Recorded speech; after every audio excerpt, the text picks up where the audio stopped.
ตอนนี้ก็อยู่ในสวนสนุกทิโวลินะครับกรุงโคเปนเฮเกนประเทศเดนมาร์กนะครับเป็นสวนสนุกที่ประดับ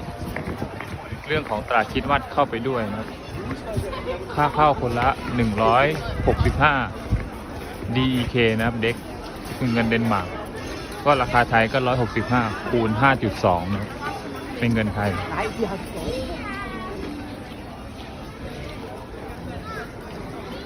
ก็จะมีทั้งเครื่องเล่นร้านขายของสวนสนุกแล้วก็ตลาดคริสต์มาสนะครับอยู่ด้านในเห็นเขาบอกว่าจะจัดแค่ประมาณ2 อาทิตย์นะครับต่อ1 ปีนะครับจัดปีละครั้ง